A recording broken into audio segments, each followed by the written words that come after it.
not black or white. It's not black or white. It's not black or white. It's not black or white. With Tim Stevenson and Diane Blakely. Not black or white. It's not black or white. With Tim Stevenson and Diane Blakely. Culmination in the country. For some reason, there's more breast cancer here in the county I live than anywhere else in the country. So I don't know if it's the pesticides. We've got a big outbreak of childhood cancer happening in Ladera, which is like 10 minutes away from me. It's really bad and it's quite rare. It's called Ewing's cancer, and a bunch of children have been diagnosed with it, and several of them have passed away from it. So there's something going on in Orange County, and people are now very alarmed and they're trying to figure it out. Me, I'm wearing a mask outside. You know, I'm trying to stay ahead of it. But back to you guys.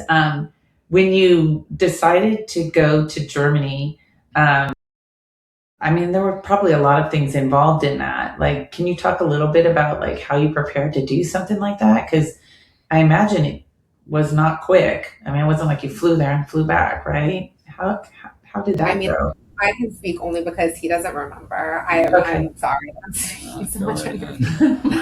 Mike's still I can talk about some of the things.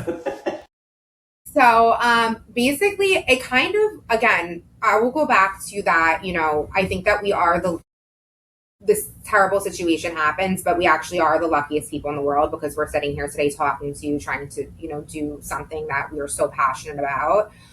So it was kind of as simple as like we found out that he could go. And I think there was 1 week in between that and us leaving. Again, we're so blessed that we have this amazing nanny that stayed at our house and gave us not one problem about watching our children. My parents are 20 minutes away, gave us not one problem about helping with anything we needed. You know, we really just, of course, he lost his passport. We had to go get his passport. And then we were on the flight and we packed. We knew we were going to be there for at minimum 4 weeks. We had, you know, our hotel lines up. We had all of the plans. So at that point, he was not in good shape. You know, he was having 3 to 5 liters of fluid pumped out of his stomach every 3 to 5 days, or I'm sorry, every 3 days at the emergency room. I just wanted to get there because I was like, I don't even know if we're going to make it. But I said, if we make it there, we're going to be good. So that's how it was at that time. When we got to Germany, they measured something that's called your CRP. This is something, you know, that has never been measured by doctors. In the US, CRP basically shows the inflammation in your body. There's other markers too, but CRP is really popular. Your CRP is supposed to be below 0.5 for a normal person. Mike's was 250. And the doctor's jaws were on the floor. They're like, are you, like, what? Even for somebody with cancer, like, what the heck is going on? So they don't do that here in the US, the CRP thing? They have the test, but we've never been tested by it at any of the hospitals we've gone to. Never heard of it. That's why I'm asking, because I'm like, if you go to an integrative doctor, they will 100% test you for CRP. It's an inflammation marker in your body, which is, you know, very telling if it's very off. So you know, we just wanted to get there to Germany. Like that was our mission and our goal, and it couldn't come soon enough. Did you get pushback like from your local doctor? No, he was praying that we got in. He's like, because he knew this treatment was deep down inside the best thing for him.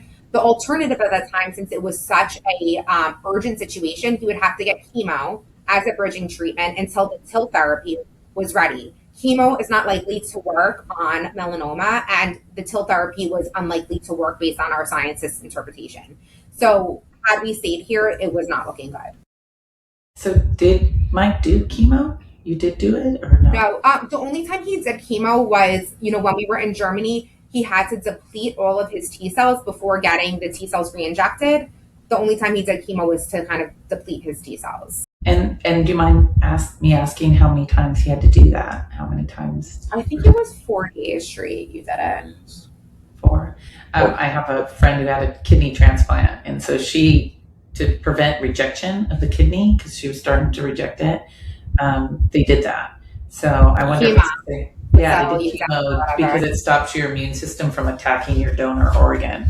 Yeah, so I imagine a documentary Healed recently, and it talks about getting heart transplant, adrenaline, and all that kind of stuff. So, wow, so that's so interesting. So, how fast did they know that it was working once they did the chemo to kind of suspend your immune system, and then it like jumped into, actually doing the work it's supposed to do? Like, I'm assuming the T cells were going after the protein in your cancer tumor, right? So Going the after T that. cells were programmed to target something called PRAME. PRAME is I might be using more, but it's like a marker in all melanoma. So all melanoma, or 90% of melanoma, has something called PRAME inside of it. So these T cells were programmed to target PRAME. So, when a lot of people are coming to us, how do I get this treatment? How do I get this treatment? This specific treatment is only for people with melanoma with a certain HLA type that are positive for PRAME. So, after these T cells were targeted and grown in a lab, re-injected into him, at this point, Mike pretty much lost his memory completely. But I knew he had a little tumor on his chest. He brought this up to me before we left. He's like, I feel a little lump here. So every day I would check it, and one day it was gone. And I was like, holy shit. I was like, the nurse, I'm like, please check. Do you feel something? Am I missing it? He had a tumor here. She goes, there's nothing here. So within 3 days after receiving the T cell treatment, this tumor on his chest completely disappeared. So when you do this treatment, and if the cancer starts to rise its head again, do you just go back to Germany and have him do that again? Is that how this works? How does this work? Yeah. Okay, so he's he's been off of treatment for since February, which is crazy. So he's gone back to Germany once. We'll go back again, and what they do is they'll take his blood and count how many T cells he has. Engineered T cells. The engineered ones. And they said if they're looking low, they can create him like a custom booster, like just like a vaccine to help boost them. And by the way, they don't do that right now, right? Yeah. So that's another thing. It's like a vaccine almost. They're going to customize a vaccine for me based on my engineered turbocharged T cells and just re-inject me with T cells. Gotcha. Wow. That's again not being That's done. amazing. It's actually amazing that what you can get. Sci-fi. When I hear it again, it's like it's complete sci-fi, like what I had done. So I know they've done something like that with CAR T cells in laboratory mice, but never. You are the only human being that I've ever heard that's gotten this. They're doing, and I don't know if this is also part of what you did. It's called nanotechnology. It's like a way of like using these tiny little bitty particles engineered to fight cancer inside the human body. So I don't know that it's like taking I think it's much better to take your own immune cells and reprogram them. And I'm hoping what they did with you, they'll try to do with other cancers, in target, because I was talking to somebody who knows a lot about cancer, and they were telling me about, what it is. It's just like your cells gone awry. It's like you have this poison exon, and it acts like a brake, and the protein within the cell, your regular cells, just starts growing out of control, and you don't have the poison exon brake anymore that stops it. And when the protein starts getting agitated because it's growing bigger and bigger, it breaks the DNA in the cell, and suddenly you have some form of cancer. And apparently nanotechnology is supposed to be able to integrate into that and stop that, like figure out a way to stop the protein from growing and allow the poison exon to heal itself. I mean, it's super out there for people. Like, I'm constantly dumping things and saying, is this real? Is this not real? Because it's hard to determine. And one of the most interesting things like I heard of that I didn't even know is like that we all have cancer in our body at all times, but our body knows how to kill it usually. And that's something I never knew prior to all this. Yep. And that scared the bejeebus out of me when I heard that. After I had it, I was like, oh no. But I try to keep my mind and my soul, and I don't know, Mike, if this is true for you, if you do any of these things. Maybe I should just ask if you do any of those, because sometimes people think I'm a little bit goofy, but the meditation forms, like the Calm app, or like I'll just go sit outside. I live above the ocean, but there's a canyon that separates us from the ocean, and there's tons of wildlife, and I'll just go out and I'll listen to the frogs and the crickets. And I told Tim last night, because I always have to bug my podcast partner about things, but I told him the moon is out and I can hear the frogs and the crickets. It means you're winning. And yeah, and it calms my soul down a bit, because I think I'm a high energy human being. And I think probably the way I think and the way that I handle things probably help participate in my eventuality of cancer. So I look for other ways not to have that. And I was wondering, Yeah, if you practice. I think about that too. So every day I walk, I walk fast, I go on the bike. You have to live a non-sedentary lifestyle. I 100% believe that you have to keep your body active for oxygen flow, all that stuff. I eat a ton of fiber every day. I eat chia seeds, basil seeds. There's a little things I do like olive oil. I drink tablespoons of olive oil. I even give my kid now when he drinks olive oil, extra virgin, single bat, whatever, single origin. So there's a lot. I drink a lot of coffee for the antioxidant polyphenols. So there's certain things I do every day. But if you could just focus on certain things, it's literally stay active as much as possible. Try to lower stress, which what you do. Like I'll ground. I'll walk without shoes on the grass. I'll listen to nature. Listen to a lot of calming music. Nice. I just try to keep my cortisol levels as low as possible. But it's tough when you have real life, right? And you have a job or sleep never is asked so you important. what you did before this. What did you do before this? Oh my God. I had we have a cookie business, Bane Cookies. They're delicious. They're organic cookies, and we're expanding across the U.S. So we have that. We have European Wax Centers. So we're a franchisee. We own them in Brooklyn. So all the Brooklyn stores. We have a med spa, which is like, actually we have wellness in it too, but everything for wellness. What else do we have? Oh yeah, Archangel Centers, which I built. It's like a mental health and substance abuse facilities in Jersey. I'm missing. Super cool. And other things, but restaurants in New York. So we're just involved in a bunch of things. Rental property. Yeah. When he lost his memory, he woke up, he had no idea. He thought he was at his job from like years ago. So I had to write on a paper, and I'm like, I don't even know what the heck you're involved in. So I had his friends call him and remind him. I had to write it all down, and it was a never ending list. So let me ask you this: was it the cancer that made your memory go, or the treatment of the cancer? It was probably the treatment. So basically, when he went to Germany, they thought that his brain was having, even though they knew he had LMD, they saw something in his brain that wasn't typically presenting as leptomeningeal disease. They thought it was inflammation. So when he went to Germany, he got this T cell treatment. They noticed these areas were extra inflamed because the T cells were targeting it. And they said the T cells are targeting it because that was actually active cancer. It was not inflammation. So, he got damage to his brain because of these T cells targeting and creating all this extra inflammation.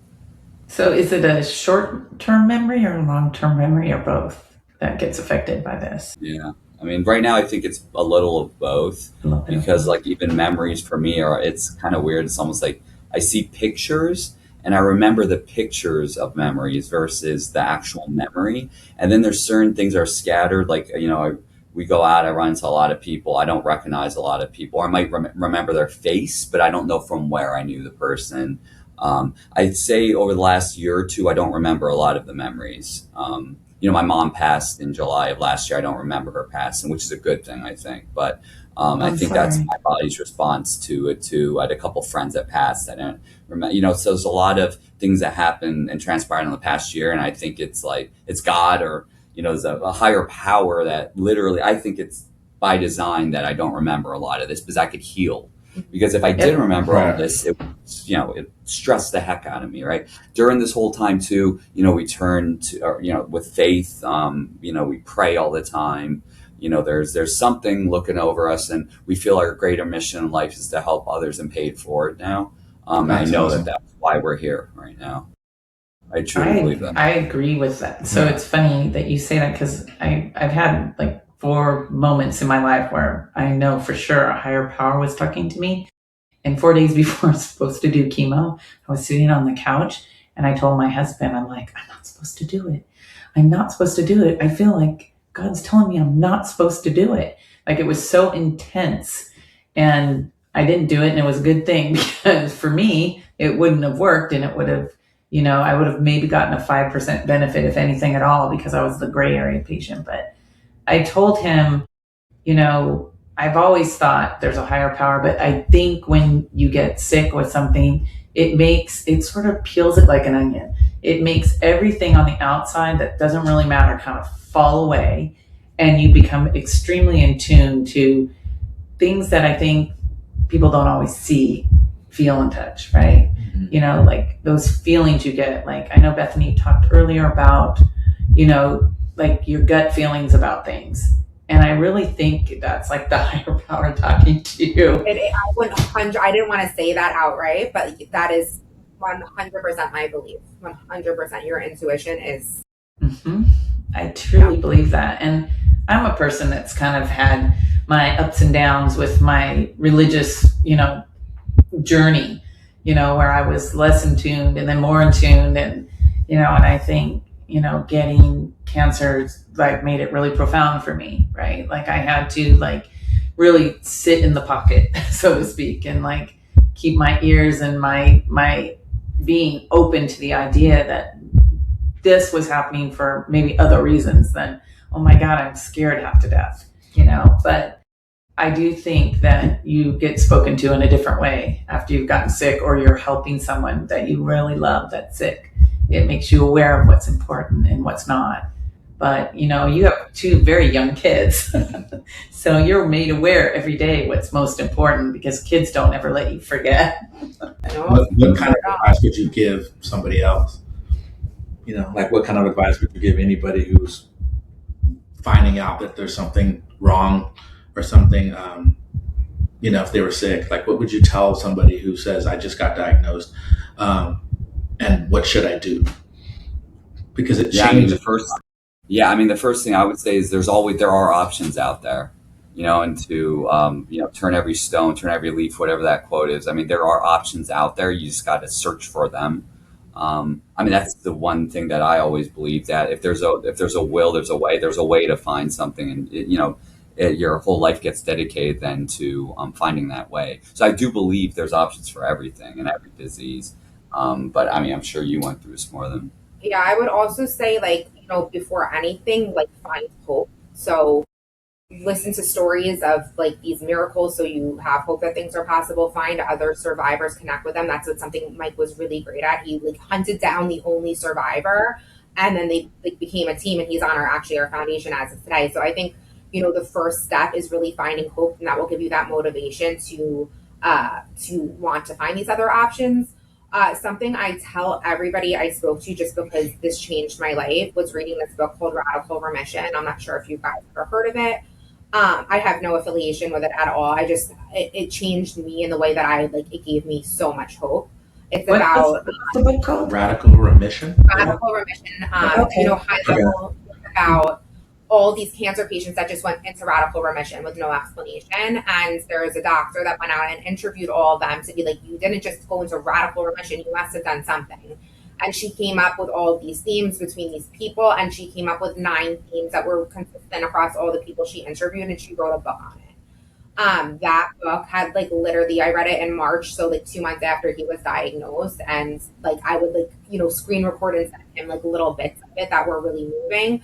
It teaches you about your body, your community, your intuition, like all of the things kind of that, you know, you probably have gone through. But I think finding hope first, and then just like not giving up, you know. It's funny that you say that and that you read that book, because I was on this site for an anastrozole. It's an AI that a lot of breast cancer patients get treated with, and it wipes out all your estrogen, and it just makes you feel quite awful.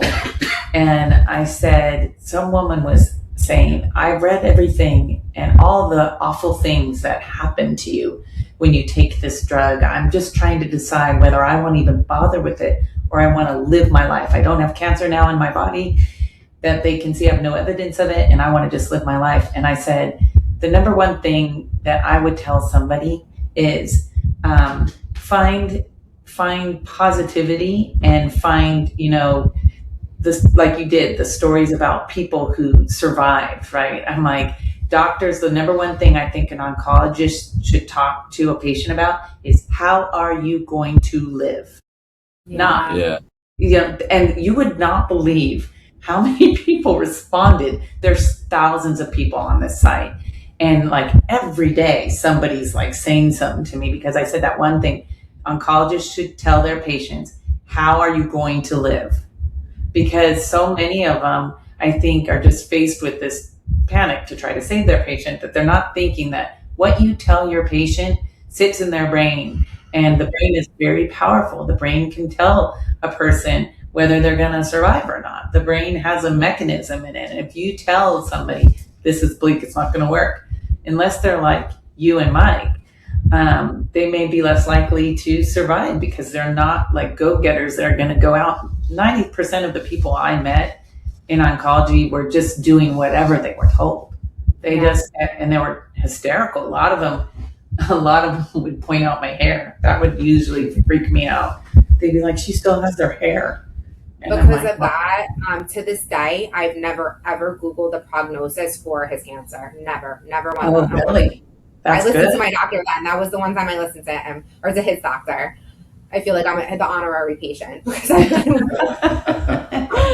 you both are kind of amazing people. I mean, I think I had figured out that you guys had a cookie business, but I didn't realize you had all that other stuff too. I mean, that's a lot of stuff. I mean, most people are like you said. That was really our main focus now. So yeah, I mean, and the foundation, and when is the Smilo Compass, going to be available for people? Because that, I think, is genius.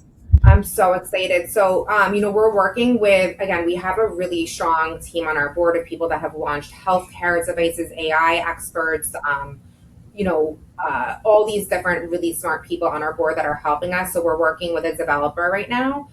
We have like initial, like kind of like prototype workflow up. So we're just working on signing that off to get it built. But I'm hoping it will be live by January. That would be so great. I mean, could you imagine, like just a patient in general could like plug in what's going on and then up all these opportunities that they wouldn't know. I mean, I don't know if you guys knew right away that you'd go outside of the country. I mean, I know for me, if something crazy happened, I would look at Australia and Germany, because Australia's got the only MRI guided cryoablation machine. I've heard of that. Yeah, it's kind of amazing. I mean, I read Tim knows. Fortunately, my podcast partner is very generous to me, because I'm like, you want to know what I read today about cancer? And he's probably like, okay. But building the tool, like we're getting like really like cool, and I call it cool. It's not cool because it's like a serious thing, but I'm so passionate about it. We're getting all these ideas, like, when somebody's uploading their medical records, before we're going to give them the, maybe the match that we think is an ideal match for them, we're going to alert them to all these testing items that they may not have or might have never heard about. Like, we never heard of genomic sequencing. So how many other people even know what that is? So we're going to also take it as an opportunity to educate people on this. And hopefully, if they don't have these tests done, find ways to connect them to get them done before they get these matches. Because we do want these matches to be like a match I would recommend for my family, not just some like anybody off the street. We're like taking it very seriously to make sure that it's like, things that we would recommend for ourselves or our family should they need it. Yeah, you should. We have a podcast that Tim is in the process of editing. We interviewed Tony Wardolph like how many months ago now? A couple months, maybe a month ago. Maybe a month or two ago. Yeah. And he's this big AI guy. If you want to get a double dose of AI, I come from the AI world, but this guy makes me, it's like I'm a Sunday walk in the park compared to this guy. This guy just went on and on about how AI is changing the world we live in, and more importantly, changing medicine for people, like early scanning and how AI can be used now for early detection, where in my case, mammograms and ultrasounds can't see it. Like it takes 50 billion cells to see the kind of cancer that I had, and it takes 5 to 10 years to grow. So I could be growing it like I'm some sort of farmer. And and then all of a sudden now I've got a tumor, and AI, they think AI will see it at its infancy. And so that particular software that you guys are building, or that AI application, I'm all about that. I'm like, oh my gosh, I can't wait till you guys launch it. Make sure we know about it so we can tell people, because I'll help promote it. I'll help tell the world about it, because I just think it's fascinating, and your foundation too. Both things, like Like you guys needed another job. Right. How many jobs This is is the that? most important one. Everything else, honestly, at this point, doesn't really mean much to us. So. It's not black or white. It's not black or white with Tim Stevenson and Diane Blakely.